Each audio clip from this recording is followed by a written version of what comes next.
Salut les amis, bienvenue dans ce nouveau numéro. Eh bien écoutez, comme vous pouvez le constater, derrière j'ai enlevé quasiment toutes les hausses. Enfin je les ai même toutes enlevées, toutes celles qui étaient pleines. Enfin, censées être pleines. Petit problème, je m'aperçois que le miel n'est pas suffisamment mûr. Il y a quelques hausses où effectivement on pourrait le faire, la récolte. J'ai tout préparé, j'ai préparé l'extracteur, tout ça, etc. Et au fur et à mesure où je retirais les hausses, je me suis dit, bon mince, oh mince, oh mince.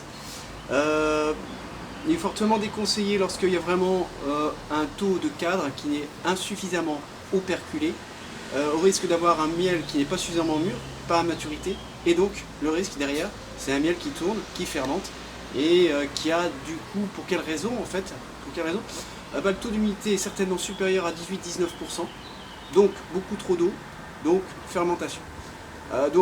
C'est pas la peine de prendre le risque parce que c'est foutre en l'air toute une récolte pour une année d'effort. Donc j'ai tout stoppé, j'ai tout arrêté. J'aurais très bien pu récolter uniquement les quelques hausses, mais c'est beaucoup de travail, parce qu'en plus après il faut que je les remette en pot, etc. pour recommencer après l'autre récolte. Donc j'ai tout arrêté, j'ai tout stoppé. J'en ai profité pour tout réorganiser. Les hausses faibles avec les hausses faibles, les hausses fortes, on fait même les cadres en les retirant. Et du coup qu'est-ce que je vais faire? Je vais réinstaller les hausses, j'ai pas le choix. Et je me donne 2 semaines encore à nouveau pour pouvoir refaire cette fameuse récolte.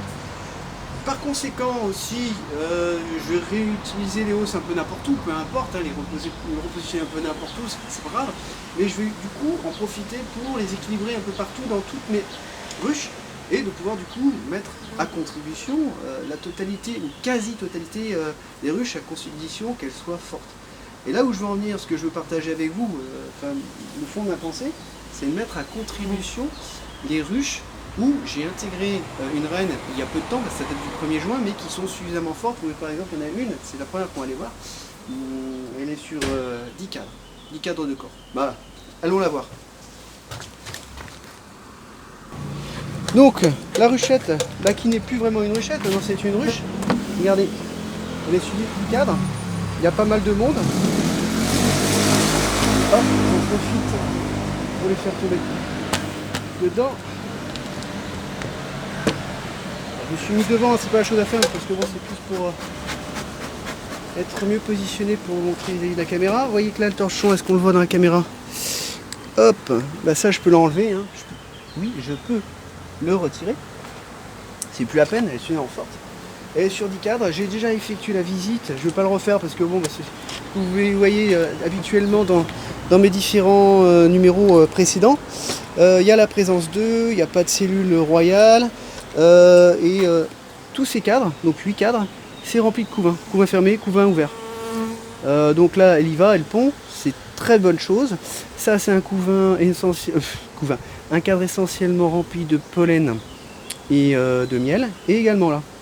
Du coup, elle est vraiment dans une situation extrêmement favorable pour que je puisse lui rajouter une hausse, parce que du coup, elle n'a plus de place pour positionner le miel. Donc ce que je peux faire, c'est mettre une hausse avec plus ou moins de miel et la laisser pendant 2 semaines pour qu'elle puisse arriver à faire mûrir ce miel. Donc bien entendu, comme j'ai une reine, je positionne ma graine, parce que je ne veux surtout pas avoir de couvain ni de pollen sur la hausse. Bon, ça arrive qu'elle mette du pollen quand même de temps en temps, mais c'est ultra limité, sachant que le pollen, je le reprécise, c'est vraiment essentiellement pour destiné au couvain. Donc c'est la raison pour laquelle on a plus tendance à retrouver le pollen dans le corps. Et autre chose, moi je chasse un petit peu le pollen dans la hausse. Pourquoi? Parce que c'est un bon moyen aussi pour attirer les fausses teignes. Quand on ira stocker les hausses pour toute la période non estivale, enfin hors mielé, c'est quelque chose que j'expliquerai.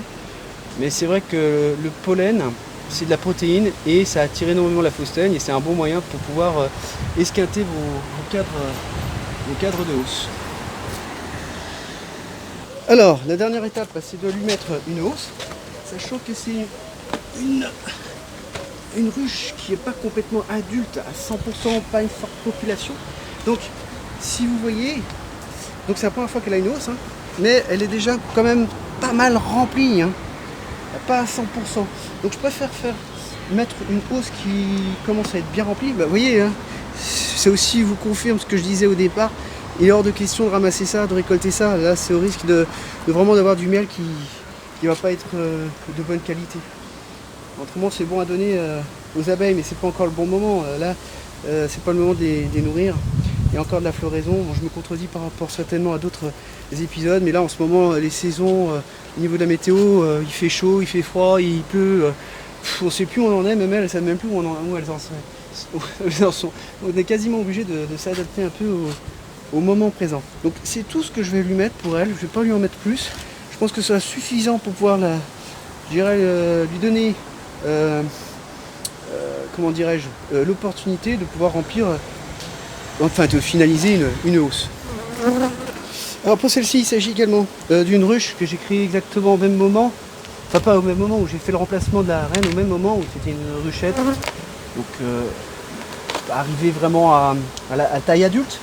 Là ça commence, elle n'est pas aussi populeuse que celle que je viens de visiter. Donc, par contre elle est suffisamment populeuse et autonome pour que je puisse retirer ce chiffon que je viens de retirer de l'entrée. Bah, j'ai mal filmé. Bon, il y avait le chiffon qui était là, je viens de le retirer. Ici vous voyez qu'il y a une partition, donc elle est sur 9 cadres. Donc ça peut se faire, hein, même adulte, une ruche adulte, on peut très bien le faire sur 9 cadres. Là je le fais sur 9 cadres, pourquoi? Parce que bon, j'ai fait évoluer la population, enfin les cadres en fonction de la taille de la population. Comme elle est moins populeuse, je peux quand même me permettre de mettre une hausse. Je vais mettre une hausse par contre un peu plus remplie pour lui demander moins d'efforts, si j'arrive à trouver la hausse qu'il faut, de la bonne taille. Je mets la reine parce qu'il y a une reine bien entendu, il y a pas mal d'œufs. Alors ici juste pour vous montrer, ici c'est essentiellement du miel, ici essentiellement du miel et du pollen, tout le reste c'est couvain fermé, couvain ouvert. Du coup bah voilà, je peux la mettre à contribution également de la même manière que celle d'avant. La seule contrainte ici, vous voyez, je le remontre, il y a une partition. Le risque c'est juste au-dessus, le même cadre qui va être au-dessus, il y a des chances qu'il soit d'autant moins rempli. Donc du coup qu'est-ce que je vais faire sur le cadre de rive qui se trouve en hausse? Je vais essayer de trouver un cadre qui est vraiment déjà joufflu, bien rempli et complètement operculé. Parce qu'il est fort probable qu'à partir de la partition, enfin c'est comme ça, hein, c'est la logique, hein, souvent elles ont tendance à ne pas le remplir ou le remplir en dernière minute quoi. Voilà. Donc je reviens avec une hausse qui est quasiment pleine. Elle pèse bien son poids. Après c'est pas la peine de mettre une hausse vide parce qu'il y aura peu de chances qu'en 2 semaines, parce que c'est dans 2 semaines que je souhaite refaire la récolte. Alors là je vous montre, vous voyez, j'ai pris un cadre qui est en rive de hausse, qui est quasiment plein, là c'est récoltable, par contre de l'autre côté ça l'est moins. Et tout le reste après, bon, ce sont des cadres qui sont plus ou moins avancés. Si je prends celui-ci, il est très léger, hein. Il est très léger, je sais pas si on voit bien à la caméra. Celui-ci également. Donc l'action que je fais, elle est pas plus mal, ceci dit, avec le malheur que j'ai par rapport à ce contretemps de récolte que je ne peux pas faire. C'est pas plus mal parce que du coup, bon, ça évite que ce soit, je dirais, qu'il n'y ait plus de cellules. Enfin, je reprends dès le départ. Le bénéfice pour cette ruche, c'est que je pars sur un corps qui est complètement plein. Qui dit complètement plein risque d'essaimage. En mettant cette hausse par-dessus, ça leur fait d'autant plus de stock. Mais je pense que vous l'avez compris, j'ai quand même suffisamment répété. Pour cette troisième intervention, troisième ruche, là j'arrive sur le même cas qu'avant des deux autres où j'ai une nouvelle reine. La seule différence, c'est que j'ai une population beaucoup plus importante, beaucoup plus dense, donc plus mature, plus adulte, donc plus autonome. Donc je vais certainement mettre beaucoup plus de hausse, au moins 2 certainement. Là pour rappel, cette hausse que j'avais mise, c'était au cas où, quand j'ai retiré les autres hausses, il y en avait une seule, bah, pour pouvoir laisser de l'espace. Moi j'ai enfumé, bon je parle mais en même temps ça sert à rien d'enfumer comme ça. Elle était toute vide, regardez dans quel état elle est.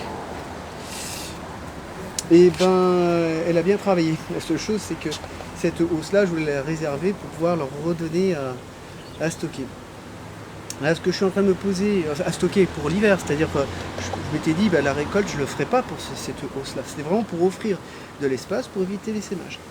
La seule chose, c'est que je vais rajouter du coup des hausses dessous. Et là, je ne vais pas leur faire travailler ce genre de choses. Dans 2 semaines, ça ne sera certainement pas arrivé à maturité. La hausse est quasiment vide.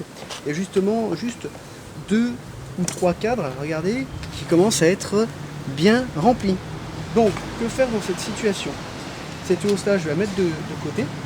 Je vais remettre une hausse qui est déjà beaucoup plus aboutie parce que moi, ce que je veux, c'est arriver à maturité de mon miel. En mettant cette hausse-là, du coup, bon, d'ici 2 semaines, la hausse qui est quasiment mûre, bah, elle va arriver à maturité. Enfin, j'ose l'espérer. Et cette hausse-là, bah, je vais leur donner comment dirais-je, à remplir d'autant plus cette hausse-là. La première. Enfin, je suis peut-être pas tout à fait clair. Celle-ci, je la retire, je la mets tout au-dessus et je fais comme si je fais en sorte qu'elle soit complètement vidée. Je ne cherche pas à l'utiliser pour faire une production d'ici 2 semaines. J'y suis arrivé, j'espère. Bon, pour être plus clair, je vais le montrer. Du coup, hop, je retire cette hausse-là, je la mets de côté. Là, je vais faire ma visite, je ne le montre pas. On se retrouve tout de suite après lorsque je vais rajouter la première hausse que je veux finaliser. Et vous comprendrez ce que je vais faire avec l'autre hausse. Alors, petite particularité sur cette ruche, c'est que je commence à avoir des cellules royales. Donc ça, pour pouvoir éviter l'essaimage, il faut que je les visite toutes les semaines. Sinon, si je le fais toutes les 2 semaines, ce sera trop tard. L'essaimage ne pourra plus s'arrêter. Donc à coup sûr, elle essaimera. Tandis que là, bah, je préserve le fait que ça se dit toujours, il n'y a toujours pas de reine qui va pouvoir la remplacer à temps. En revenant toutes les semaines. Donc c'est du boulot, parce que va falloir que je secoue pour absolument ne louper aucune cellule royale. Et le fait de rajouter des hausses dessus va peut-être aussi un petit peu freiner, mais pas l'arrêter, je n'y crois pas trop. Donc ça c'est vraiment problématique, c'est pénible quand on en arrive là. Bon, c'est problématique, c'est ce qui arrive régulièrement pour tout apiculteur. L'essaimage, ou la fièvre d'essaimage plutôt. Donc, je remonte la méthode, comme la dernière fois. J'hésite pas à secouer. Je tire même pas le cadre, je regarde même pas s'il y a des cellules royales là-bas ou pas avant. Je me pose pas la question, je secoue et après je constate. Hop, je sais pas si on voit, je monte comme ça, on va monter un petit peu. Est-ce qu'on voit là? Ouais, c'est bon, je pense. Hop, ça va être une cellule royale. Gagné. Et envoie une. Et ça peut être facilement caché, hein. On en loupe très facilement, il en suffit d'une. Et c'est bon, c'est parti quoi. On voit peut-être une deuxième, je suis pas sûr, ça j'ai l'impression qu'il n'y a qu'un œuf. Là il y en a une dans le coin là. Ça c'est sûr c'en est une. Ouais. Regardez, là il y a de la gelée. Donc là elle est vraiment en fièvre d'essaimage. Là il y en avait 2 en fait qui étaient cachées l'une sous l'autre. Donc à ne pas en louper une seule. Cadre suivant. Je ne vais pas faire tous les cadres, c'est juste pour vous montrer 2-3 fois. Après je pense que vous aurez tout connaissez la technique après. Donc là par contre vous voyez il n'y a pas une seule cellule royale. Par contre il y a du couvain, il y a toujours des œufs. Chose que j'aurais dû vérifier avant. Hein. Mais bon, comme je les revois toutes les semaines, il y a peu de chances que la reine ait arrêté sa ponte ou qu'elle se soit barrée. Pourquoi? Il faut vérifier s'il n'y a pas un arrêt de ponte. Si vous tuez toutes les cellules royales et qu'elle a arrêté sa ponte, du coup la ruche ne pourra pas survivre. Puisqu'elle n'aura plus de reine. Et que s'il y a un arrêt de ponte, soit la reine n'est plus là, soit elle va essaimer d'ici peu, c'est trop tard, elle ne pondra plus. Compris? Voilà. Là je suis sur un autre cadre, vous voyez que là, il y en a encore. Là, il faut être méticuleux. Hein. Ça, je me répète, mais franchement, on n'a pas droit à l'erreur, sinon trop tard, hein, une seule cellule et c'est fini. Ah, je vous montre aussi un exemple à ne pas faire. Il y a un peu de vent, vous voyez que la reine est là. En règle générale, il faut éviter de faire des visites quand il y a du vent ou que le temps n'est pas très bon. Je ne sais pas si vous voyez là où je pointe. Bon, la reine est juste là. Bon, c'était juste pour montrer l'exemple à ne pas faire. Bon, après, quand vous êtes obligé d'intervenir, il faut bien intervenir. Vous voyez là, juste en dessous, encore une autre cellule royale. Après, c'est normal qu'elle me fasse des cellules royales. Il n'y a plus du tout de place. Hein. Plus du tout. Bon, du coup, elle, il faudrait que j'arrive à la faire descendre parce que j'aimerais secouer mon cadre. Elle descend. Non, elle est de l'autre côté. Bon, c'est pas grave, on la secoue comme ça.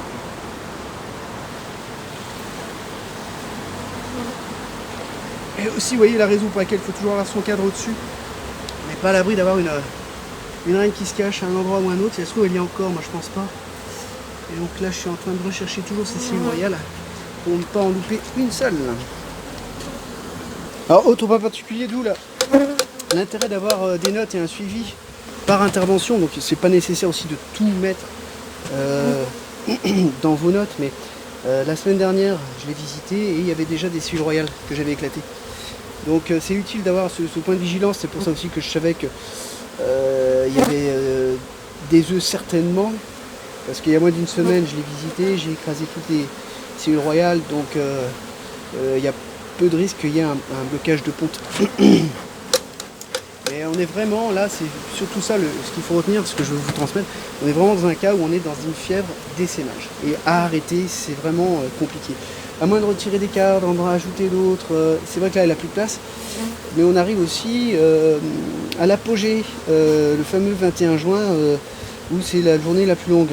Donc les œufs vont commencer à réduire en termes de nombre et c'est plus le moment de faire bâtir des cadres de cire, à moins d'avoir ici pour mettre de la place des cadres complètement bâtis, vides. Mais moi j'en ai pas à disposition. Donc l'alternative c'est d'être vigilant régulièrement en faisant des visites et de mettre des hausses peut alléger cette fièvre mais ne la stoppera pas forcément. Autre particularité auquel je pense, attendez, je vais vous dire ça, regardez, j'ai secoué, regardez le monde qu'il y a juste devant.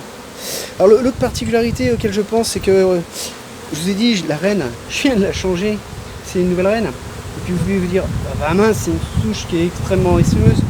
Non, pas forcément, moi j'ai envie de vous dire. La reine a été introduite le 1er juin, sauf erreur de ma part, on va dire à peu près c'est à ce moment-là. Et là on est le 27 juin. Là, la population que vous voyez, ce ne sont pas les filles de la reine que j'ai introduites. Ce sont les filles d'une autre ruche, d'une autre source, de différentes reines que j'avais créées moi-même, parce que je ne sais plus quelle manipulation, parce que vous savez que je vais chercher des cadres à différents endroits. Et si ça se trouve, il y a des reines que j'ai retirées volontairement, parce que j'avais peur que ça devienne des races un peu agressives, et puis qui peuvent devenir tôt ou tard de plus en plus essaimeuses. Donc ce comportement qu'elles ont, c'est pas dû à la reine qu'elles ont, je pense pas, mais plus dû à la population qui est présente et d'où elles viennent. Donc d'autres souches, d'autres reines. J'espère que je suis clair par rapport à ça.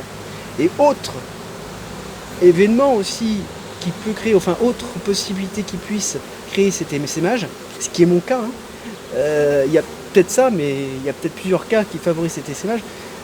On est dans un cas où c'est complètement rempli, donc il faut leur offrir des places. Mais on est dans une tendance en ce moment actuellement, c'est vrai que c'est difficile de prendre une décision de mettre des cadres bâtis, enfin pas encore bâtis, gaufrés, comme je le précisais juste avant. C'est compliqué de prendre des décisions de ce genre parce qu'il y a de moins en moins de mielés, elles vont beaucoup moins bâtir. On va arriver rapidement en juillet, août, enfin même août, où il y aura de moins en moins de ressources. Donc si vous mettez un cadre maintenant, c'est pas non plus la meilleure des choses. Donc c'est pour ça, mettre des hausses, c'est peut-être pas plus mal à l'heure actuelle. Et puis j'ai pas de cadre bâti. Je me répète, décidément. Et sinon, contrairement à ce que j'avais fait comme visite la dernière fois, sur le tout dernier épisode justement, j'avais l'impression que c'était un petit peu agressif. Il y avait un petit peu d'agressivité, je me suis fait un petit peu piquer, donc j'ai préféré mettre les gants. Là on est dans une tendance où l'orage est passé. La météo, bon, peut-être pas le voir, mais c'est très couvert. Là, le vent, il vient de se calmer, c'est un petit peu venteux. Mais là, je ne les trouve pas particulièrement agressifs. Et aussi, alors, il y a plusieurs phénomènes sur le fait que ce soit agressif.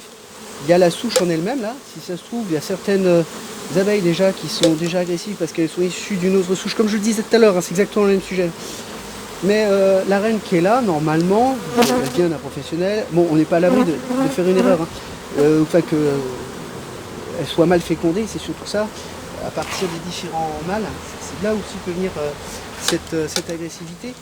Il y a aussi le fait que la présence de la reine, même si ce sont des filles directes ou pas directes, elle permet de réorganiser un petit peu tout ça.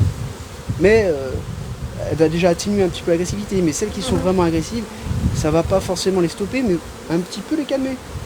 Voilà, voilà. Je crois que je vous l'avais déjà expliqué la dernière fois, mais je vais le réexpliquer encore. Là, il y a peut-être des cadres de couvain qui viennent donc d'une souche où elle peut être agressive. Donc du coup, conclusion, qu'est-ce qu'il faut attendre? Parce que ces abeilles vont avoir un petit peu d'agressivité, admettons, hein, je ne sais pas si elles le sont, mais admettons que ce soit le cas. Alors qu'on a une nouvelle reine là, du coup elles vont rester agressives, il faut attendre le temps qu'elles éclosent. Donc il faut compter, j'ai oublié le nombre, c'est 3 plus 6 plus 12, ouais c'est ça, plus toute la vie de l'abeille, c'est-à-dire une trentaine, voire une quarantaine de jours. Donc vous voyez le temps qu'il faut attendre pour que, admettons que ce cadre-là il est agressif, que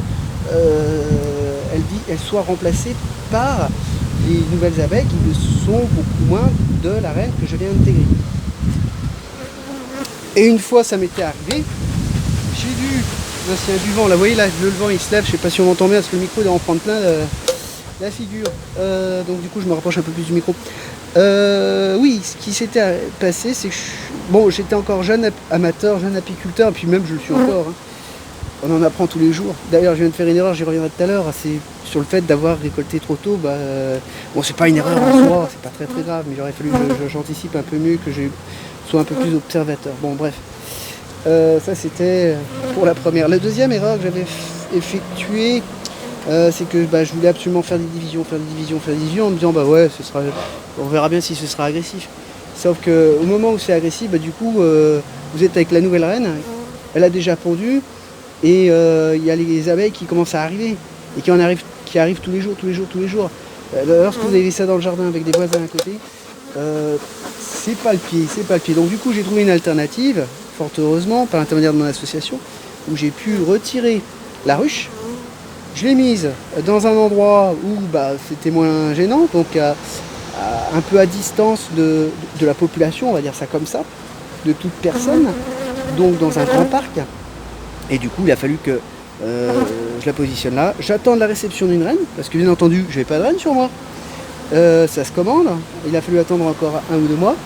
J'ai intégré la reine et j'ai encore attendu, je ne sais plus exactement, peut-être 2 mois avant de la récupérer et de la remettre ici pour la laver entre guillemets, hein, de toutes les mauvaises abeilles, enfin les abeilles agressives, et d'avoir la population de la reine que je venais d'intégrer.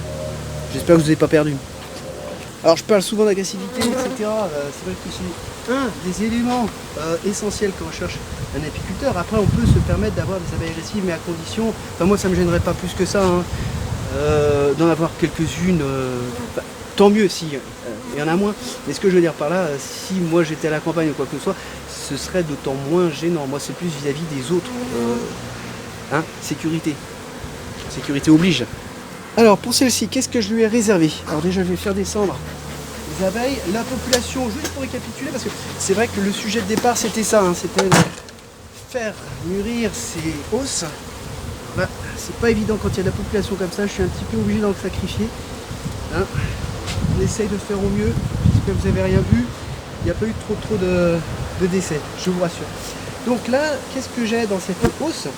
C'est essentiellement des cadres qui ont commencé à être remplis de miel, mais pas suffisamment, donc hors de question de le récolter. Je m'aperçois là, je ne sais pas si vous voyez, mais ça commence un petit peu à voler un petit peu partout. Je pense que ça commence un petit peu à s'exciter et il commence à y avoir des abeilles d'autres ruches qui commencent à venir un petit peu se disputer. Autre erreur à ne pas faire, ça c'est la hausse que j'ai retirée depuis que je vous parle, depuis que je fais ma visite, je l'ai laissé là. J'aurais dû mettre normalement ça. Voilà, c'est fait, je l'ai mis. Je le mets un peu tardivement, c'est pas top, hein, de laisser ça à l'extérieur, surtout quand on arrive en fin de mieler. Regardez là, depuis que tout à l'heure, il s'est passé à peine 30 secondes, hein, ça commence à surgir un petit peu de partout là, il faut intervenir rapidement, je parle trop. Enfin, intervenir rapidement, dans le sens, il faut faire les intentions les plus courtes possibles. Donc voici à la fin de notre intervention pour cette ruche. Donc finalement, je vais juste mettre une seule hausse. Elle est suffisamment peu remplie pour qu'elle travaille et qu'elle puisse remplir suffisamment d'ici 2 semaines, enfin j'ose l'espérer. Là, qu'est-ce que je vais faire? C'est ce que je disais tout à l'heure. Maintenant, pour que ce soit clair pour vous, parce que je ne sais pas si tout le monde avait compris, je vais faire un vide entre les deux hausses. Ce vide, comment le faire? Je rappelle, c'est une hausse sans cadre que je mets ici, directement. Donc du coup, là, on est vraiment dans le grenier des abeilles, et là, on est à l'extérieur de la ruche. Et qu'est-ce que je fais? Je mets cette fameuse hausse directement là. Comme ça, qu'est-ce qu'elles vont faire? Elles vont l'interpréter comme si c'était l'extérieur et vont redescendre et le nettoyer complètement. Enfin, je montre, on voit mieux. Donc ça, c'est la hausse qui était au départ, que je viens de récupérer tout, juste au-dessus du corps et que j'ai remis ici tout au-dessus pour qu'il soit complètement vidé. Donc voilà pour cet épisode. Donc comme je le précisais, le but c'était de vous dire, ben voilà, j'ai fait une erreur. Bon, c'est pas une erreur en soi, hein. C'est plus, je pense, enfin, c'est quand même, ça reste une erreur d'observation et de mauvaise anticipation. Enfin, bon, bref, vous pouvez le dire comme vous voulez, mais c'est surtout pour dire stop, faut pas continuer à récolter de cette manière, parce que autrement c'est faire de la mauvaise qualité. Et puis du coup, bah, comment revenir en arrière, comment faire profiter tout le monde, comment agir. Moi je m'adapte, hein, c'est de la logique, hein, on m'a pas dit comment faut faire, on m'a dit dans les grandes lignes, c'est un peu ce que j'essaie de partager avec vous à chaque fois. En tout cas, bah, j'espère que ça vous fait toujours autant plaisir de voir ces petites vidéos. Ce sera toujours avec grand plaisir, comme je le précise à chaque fois, de pouvoir partager ça, et de continuer dans le temps et de pouvoir aussi répondre à des questions que vous pourriez avoir. Je vous dis ciao ciao, à très bientôt.